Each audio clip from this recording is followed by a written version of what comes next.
Hello, dear friends. I'm Roland Gunther, homeopath in Royston on Vancouver Island.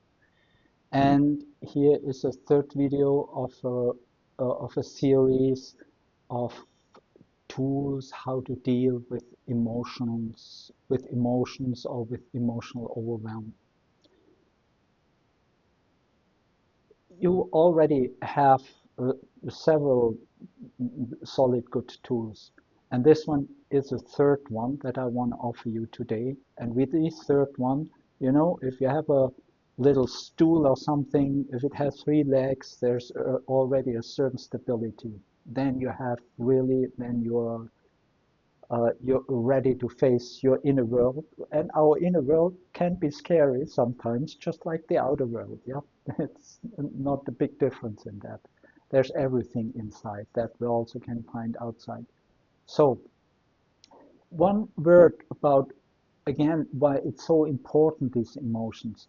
Because when we want to get rid of them, one thing, it's, in my experience, it's simply not working. Yeah. We only can shut them down and be numb to them. But what that means is they go into our subconscious and they dominate our life.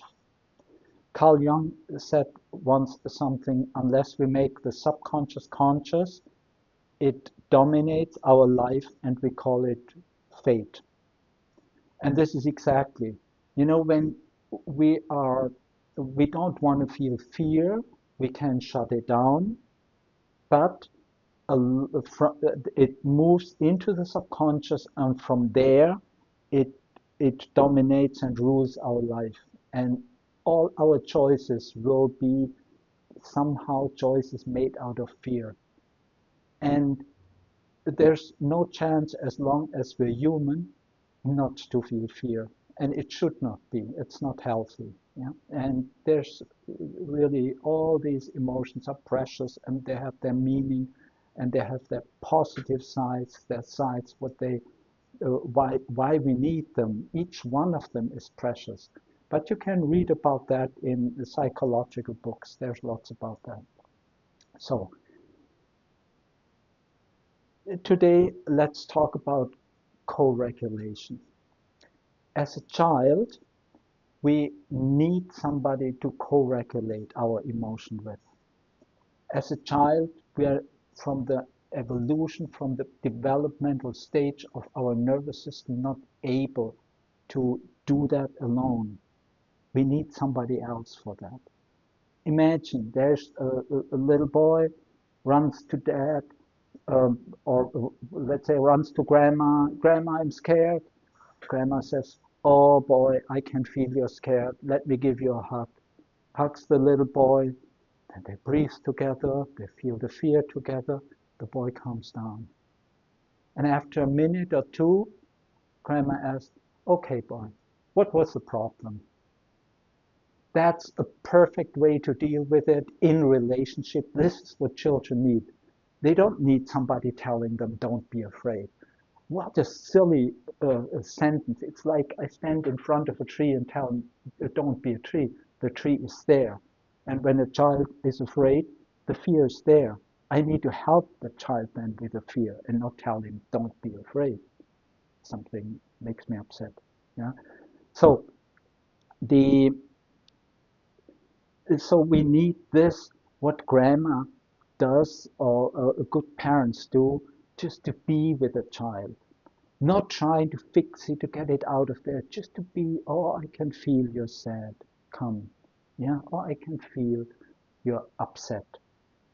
Come, let's be with that." Yeah, and tell me what's going on, what hurt you, what's behind, or whatever.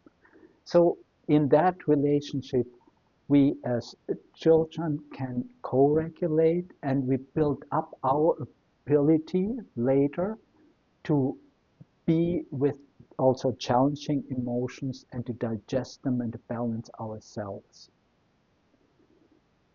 Sometimes, when you did the other exercises before that I explained to you, sometimes things seem not to work. There might be, sometimes you will run into problems, or you're going to be triggered, and whatever you do with yourself, you cannot calm down the system. That means it's time to reach out to somebody else. Because sometimes when these early fears or early emotions are being triggered, whichever emotion it is, we still need today what we were missing back then. We need somebody to be with us. Somebody that can simply be with us and co-regulate.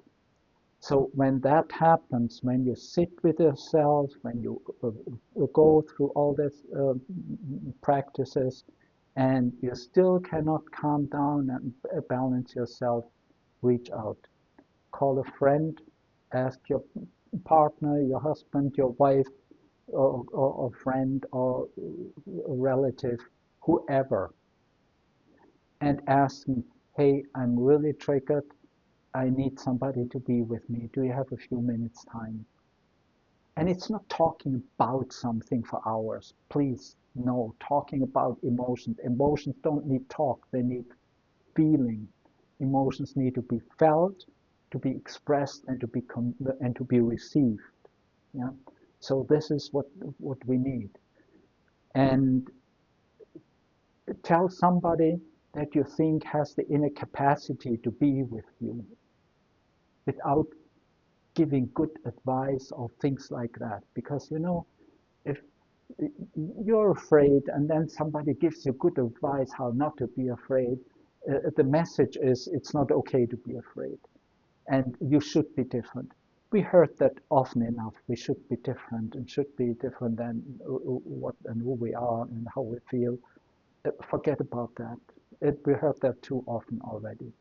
So you just need somebody that can be with you and and have an inner space and offer that to you unconditionally, no shooting.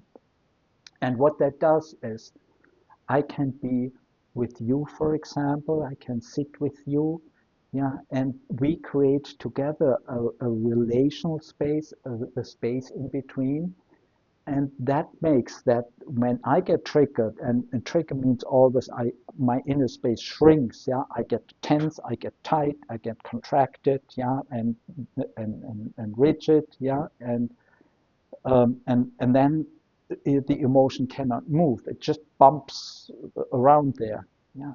But in the moment, I can express it, I can feel it, and you feel me, and you add your inner space, you attune to me, and you add your inner space to mine, we have way more space together.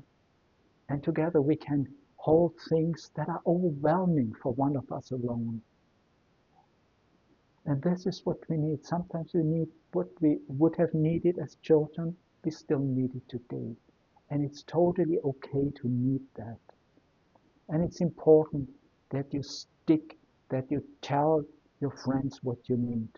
And tell them, I don't need you to fix me, to heal me, to save me, or to give me advice. I just need you to be with me. Especially men or husbands need to hear that because they are the big fixers. Yeah, they have learned fix it. If it's broken, fix it. Yeah, so they have learned to give good advice. But that's always that's not working on the emotional level. What works most is somebody that can be with us simply in an attuned way. I can feel the fear or the anger together or the grief together with you. Imagine you have a friend who had a big loss. What do you do? Do you slap him on the shoulder and tell him, let's have a party, let's drink a beer? Well, that's one way, and there might be at some point that can be appropriate, but it's usually not appropriate, and it's for sure not the first thing. The first thing, you sit with your friend and you listen and you feel his or her sadness and you are sad with him, and that way you help your friend to move that sadness and that loss. And that's what we need. It's really easy. And it doesn't take hours, it doesn't take long. 5 minutes, 10 minutes, yeah. It just takes long. when we don't want to feel and just talk about the feeling. No, tell your friend, this is what happened, this is what I feel. Can you feel that with me? And then sit in silence maybe for a few minutes. That's what it needs.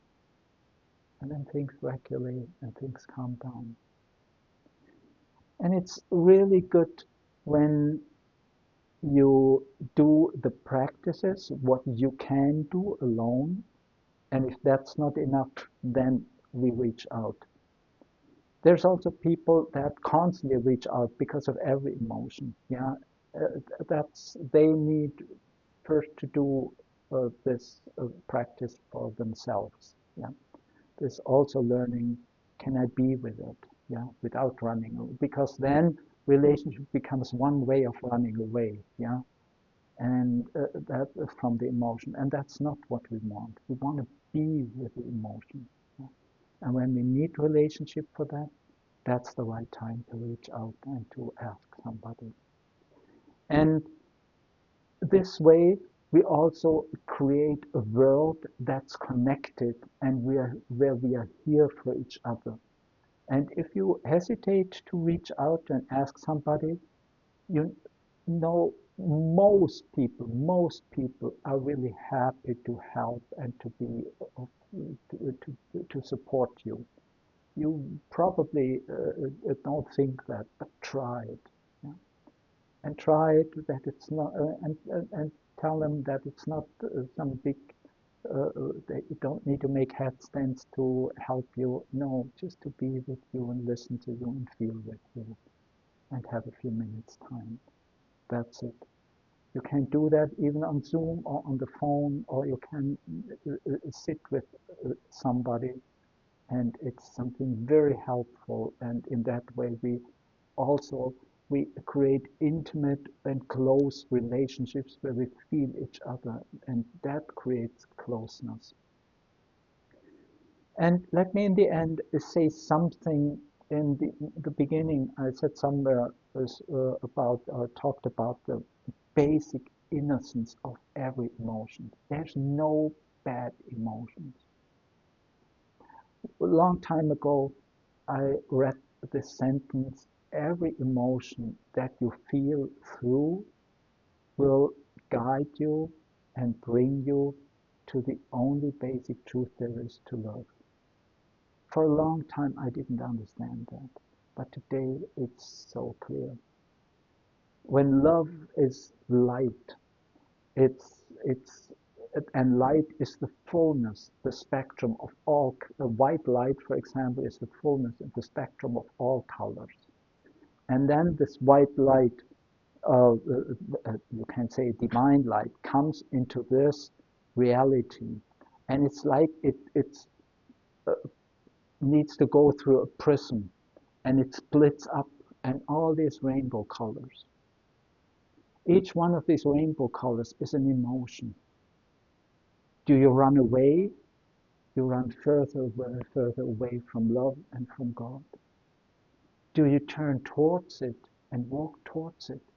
It will bring you again to love.